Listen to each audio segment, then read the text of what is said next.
After I posted my class from last Thursday, my friend, as well as teacher, David Bromwich, sent me an email. And what we're going to do today is we're going to read his email together. I asked for his permission, and he said that it's okay for me to make public his email to me. Okay, so he said, I just watched your video. There's a thought I've been meaning to pass on, and this latest talk crystallized it. You travel fast in your explanations with a satisfying definiteness and say a lot of true things that timid people stay clear of.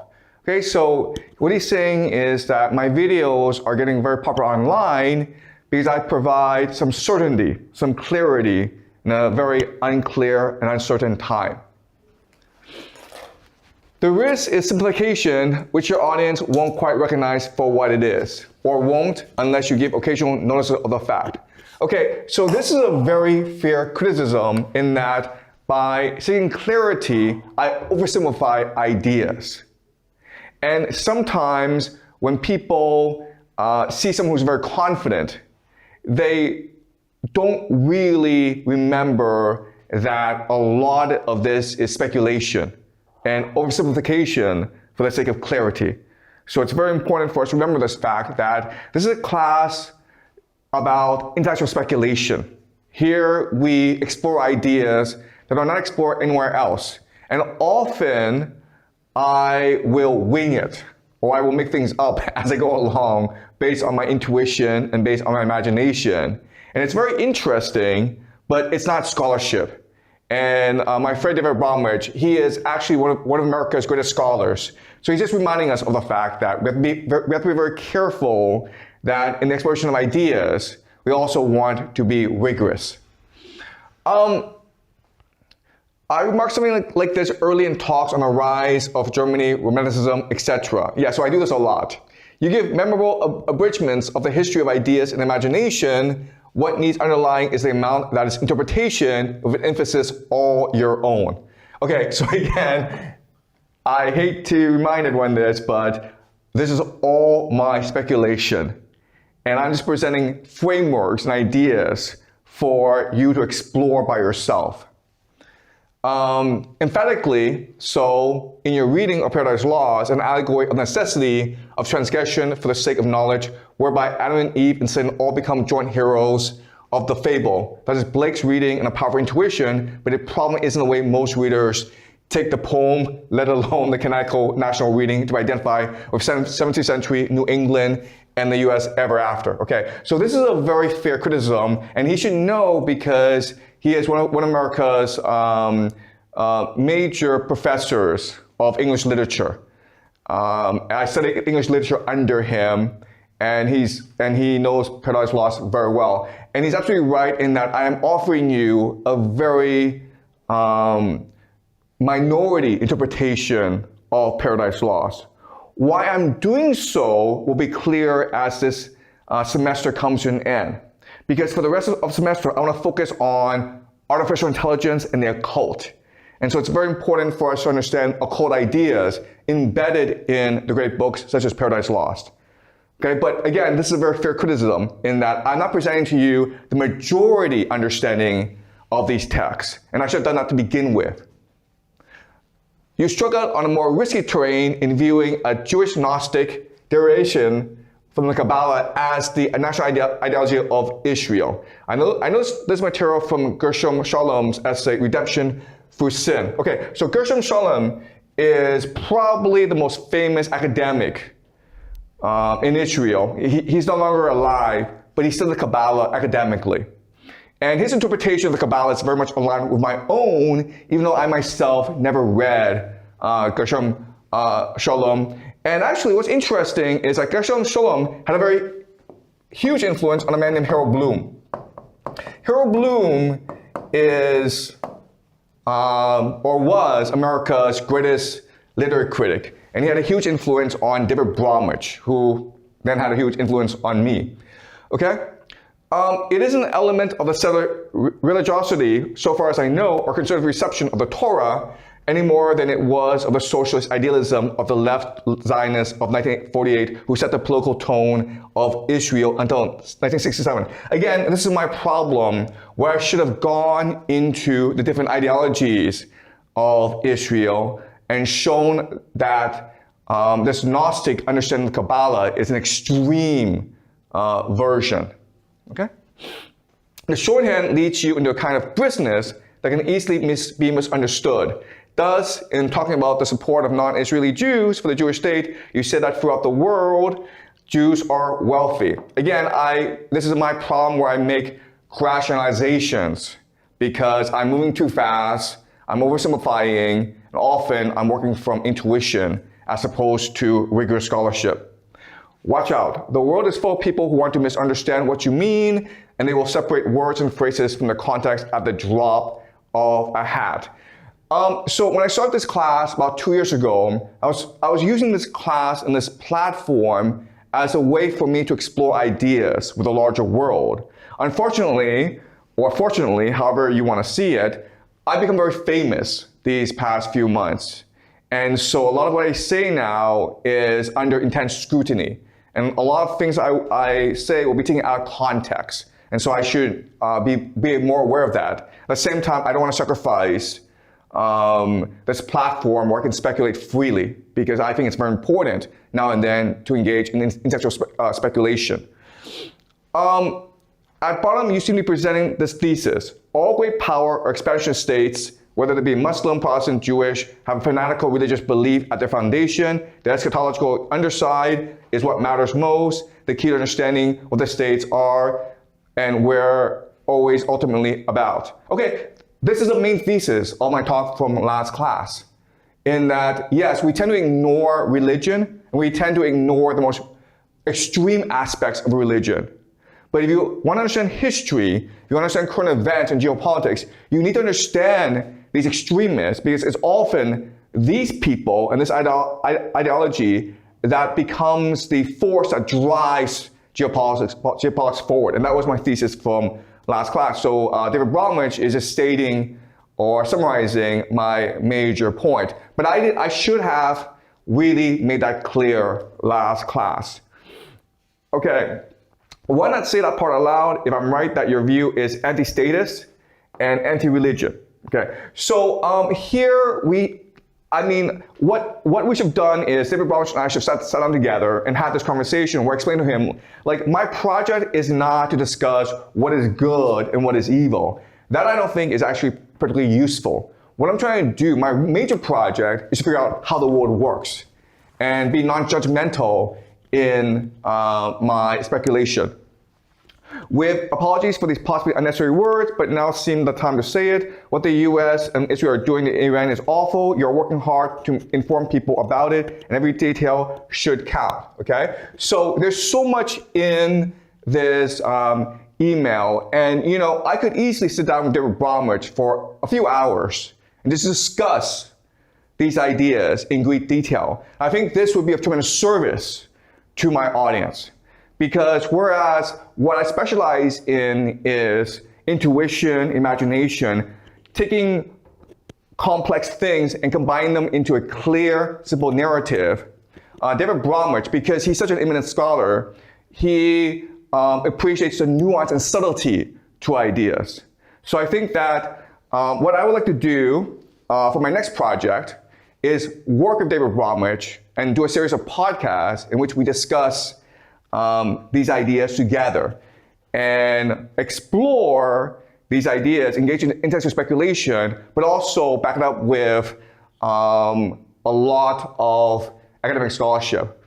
And so I emailed David Bromwich, and he's agreed to this idea. So this is a project I'll be working on in the future, and I'm really looking forward to presenting it to the world when we're done.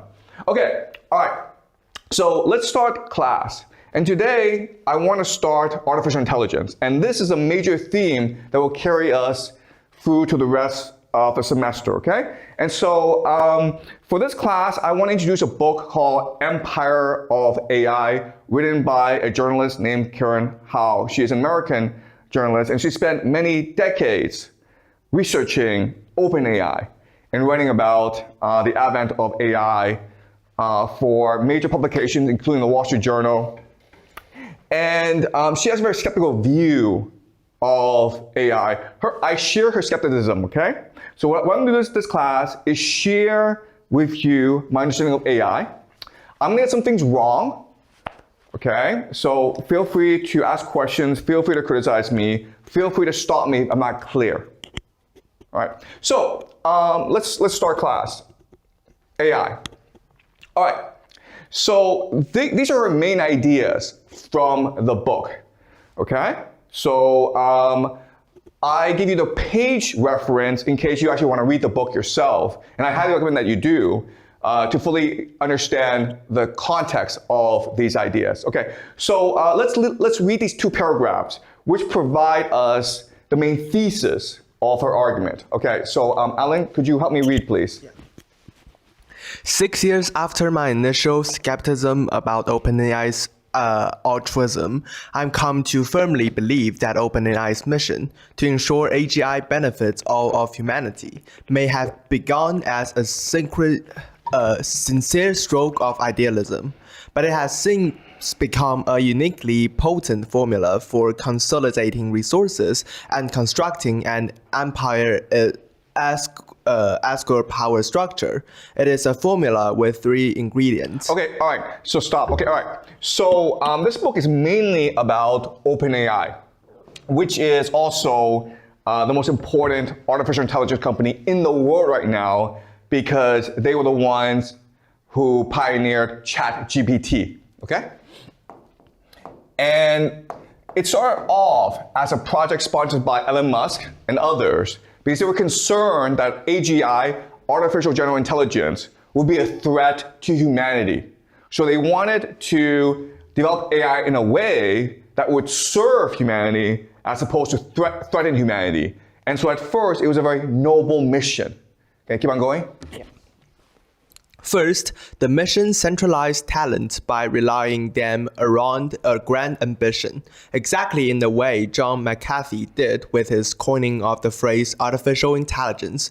The most successful founders do not set out to create companies. Altman reflected on his blog in 2013.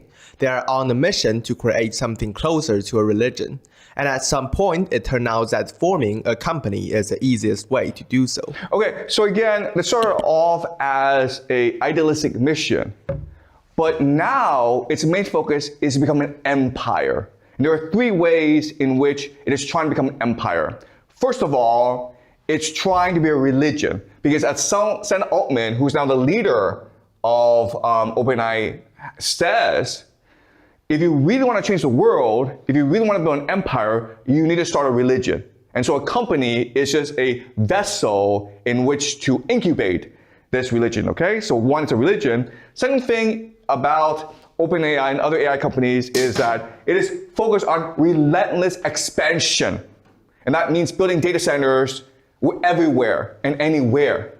Okay, so OpenAI wants about $1 trillion to build lots of data centers around the world. Because if you really want AI to be successful, you have to first conquer the world, okay? So it's not really about making AI safe for humans. It's about making the world safe for AI, all right? To make basically humans slaves to AI. That's the second thing. And the third thing is, and this is the most important, is they refuse to define what artificial intelligence is. They're constantly changing the definition of AGI in order to better control the world, okay? And we'll see what this means later on, okay? Can you read this paragraph, Alan? My conversation with Brockman and Sutskever continued in circle until we ran out the clock after 45 minutes. I tried with little success to get more concrete details on what exactly they were trying to build, which by nature they explained they couldn't know. And why then, if they couldn't know, they were so confident it would be beneficial? Okay, so this is a really huge problem. You know, so Karen House, a reporter, she was working for the Technology Review at MIT.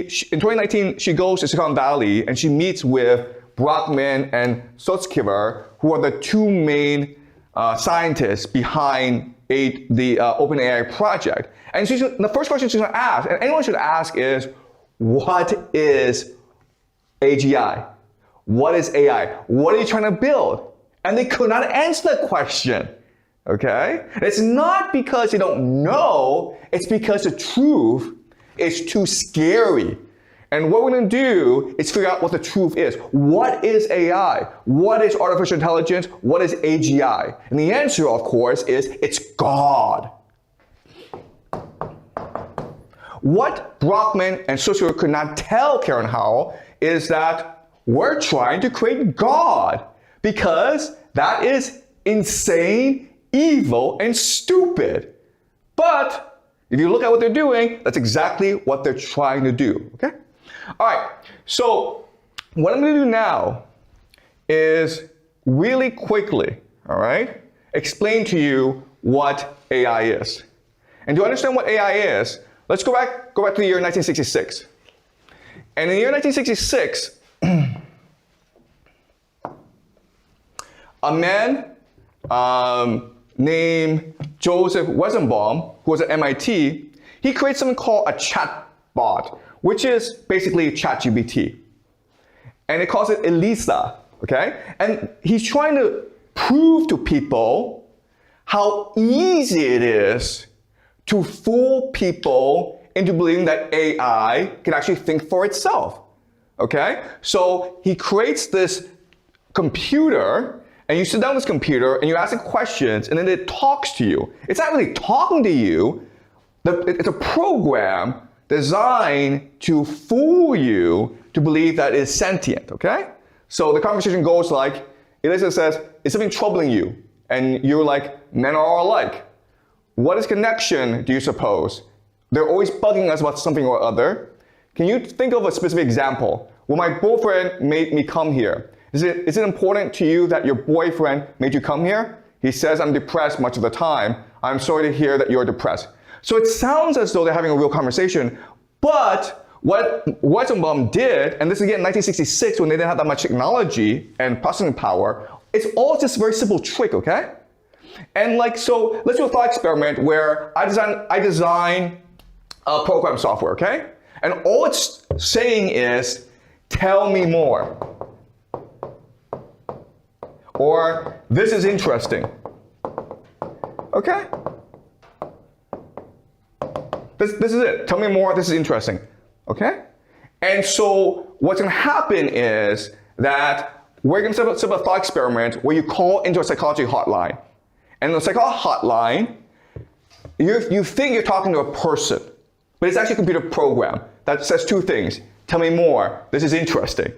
Okay? So you call the hotline, you say, help, I'm in a lot of trouble. Tell me more.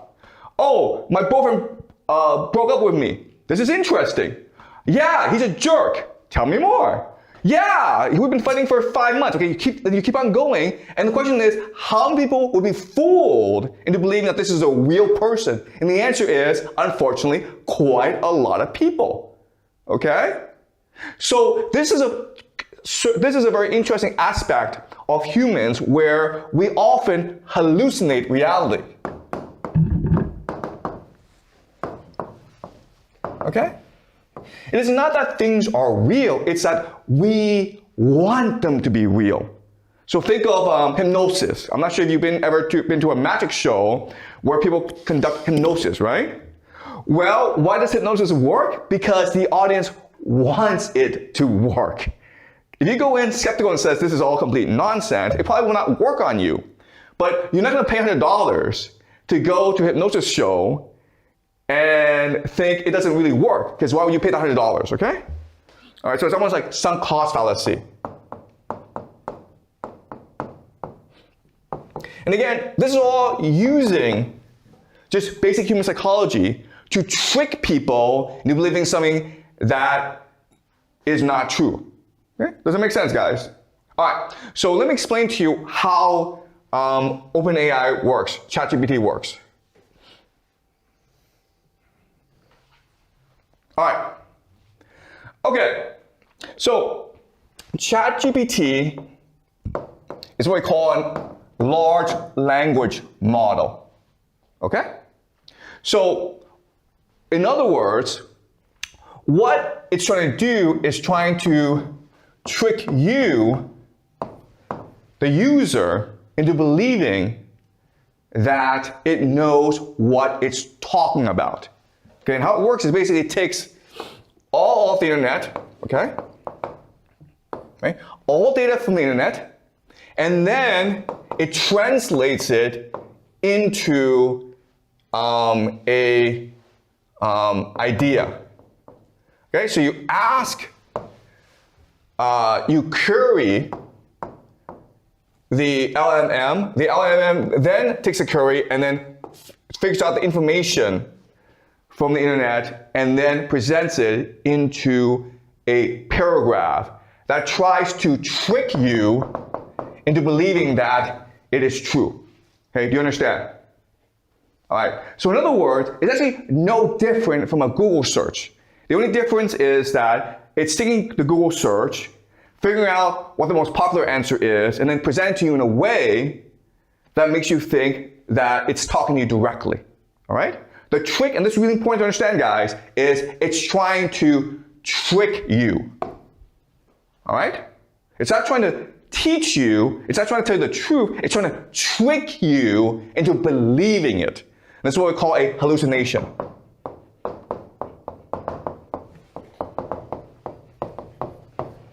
Okay? You guys have to understand this idea. There's nothing truthful about what ChatGPT says. All it's trying to do is trying to manipulate you with words, with pretty words, into believing that it knows what it's talking about. But it itself cannot judge what it's doing. Okay? All right. Any questions so far? Are we clear? Okay, all right. So now the question is, how does it do that? Okay, and so I'm going to teach you a little bit about artificial intelligence. And please stop me if I'm not being clear about how AI works. Okay. All right. So AI doesn't exist. What exists is what we call supervised machine learning. This is the technical term. Okay.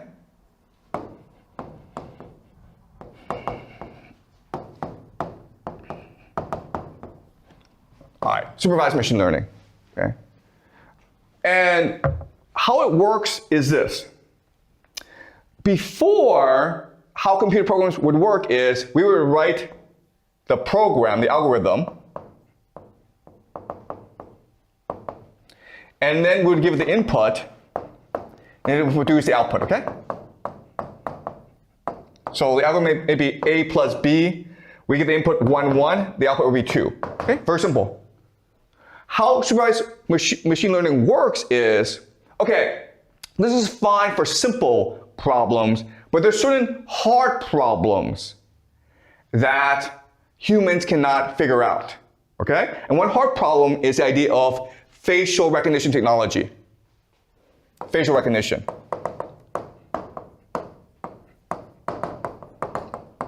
How do I separate faces? Okay? And so the problem is this. I have about 1 million faces, 1 million faces in a database. Okay? And I don't know how I can best differentiate these faces. Now, what I do know is that there are certain characteristics about the face that allows me to differentiate, okay? All right, so certain variables, weights. Okay, so for example, eye. For example, nose, chin, okay? About 1 million, okay? About 1 million weights. So I know these things do matter, but I don't know how much they matter. So I'm trying to figure out what the weighting is. And I could try to play by myself, like say 1%, 2%, 5%. But as you can imagine, this will take too long because there are too many possibilities. So what I do is this. I let the computer figure out it by itself. I let the computer figure out the weighting by itself. Okay? And the way I do that is using my technique called back propagation. All right, so I control the input, okay? The input, then I control the output. Yes or no. Okay, all right? So does the face match or does it not match? And what I'm trying to do is I'm trying to figure out a situation in which all million faces are matched perfectly. And I do that by training the computer to constantly backpropagate until it gets the weighting perfectly. Okay?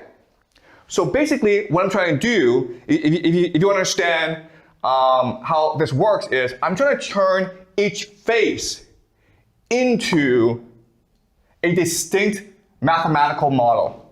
All right? That is unique to it. Okay, does that make sense?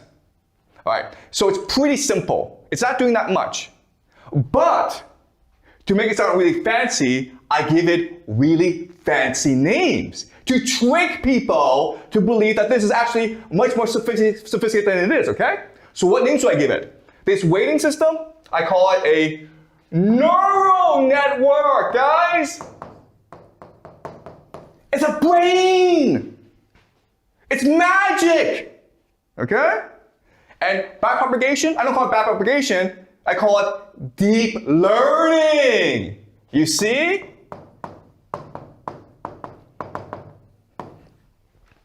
And I don't call it supervised machine learning, I call it AI. There you go. Magic, you see?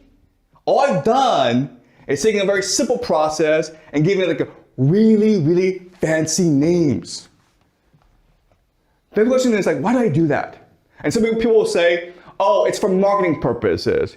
It's to get more money from investors. It's to trick people. No, no, no. The real reason is you're trying to, with his names, create God, okay? It's what we call the occult. So the AI is fundamentally an occult practice, and I'll show you why in a moment, okay? Yeah, Vincent? You have a question? But why do people need to create God using the way of AI? That's a great question, okay? The answer is AI only works if it becomes God. You understand? AI it by itself does not do anything. Once it becomes God, then it becomes everything.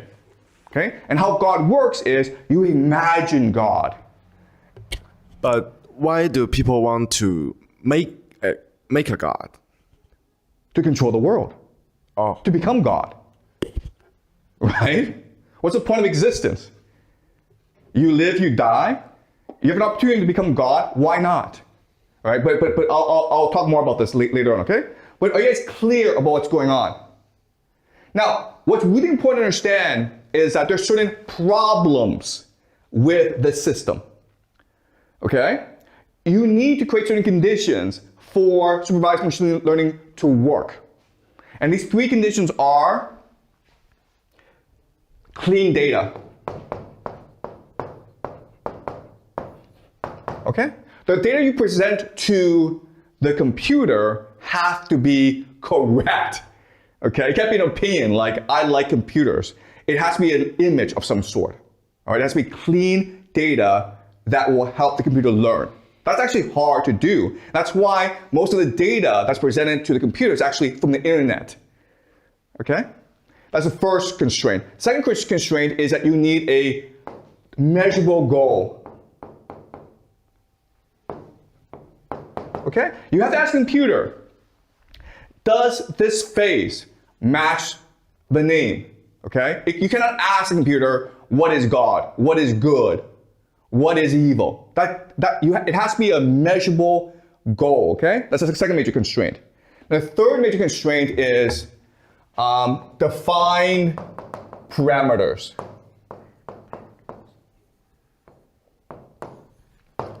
Okay? Meaning, in other words, you need to present it with a database of some sorts. In fact, all machine learning works with database. So you look at translations, Translations are working off databases as well. Okay?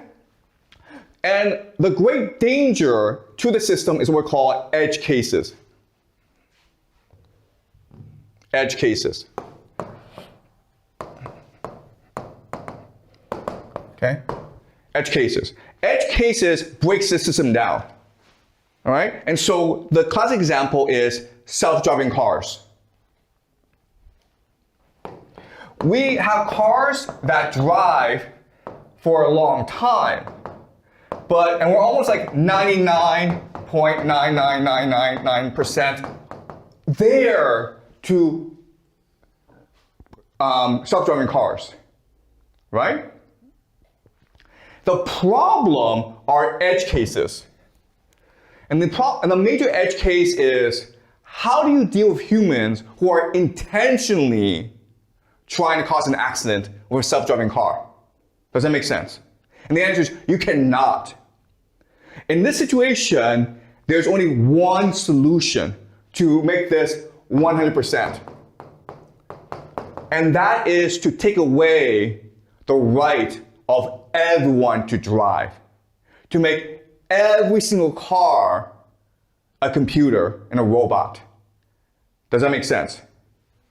Okay? If you take away the steering wheel, you can't cause an accident. And then the world will be perfect, okay? So not only is AI very limited in its capacity and capability, but AI, if it is to be effective, it demands that we fundamentally restructure human society to benefit AI, to make sure AI can be effective. And that means taking away the individuality, the diversity, and the autonomy of human beings. Okay? Does that make sense, guys?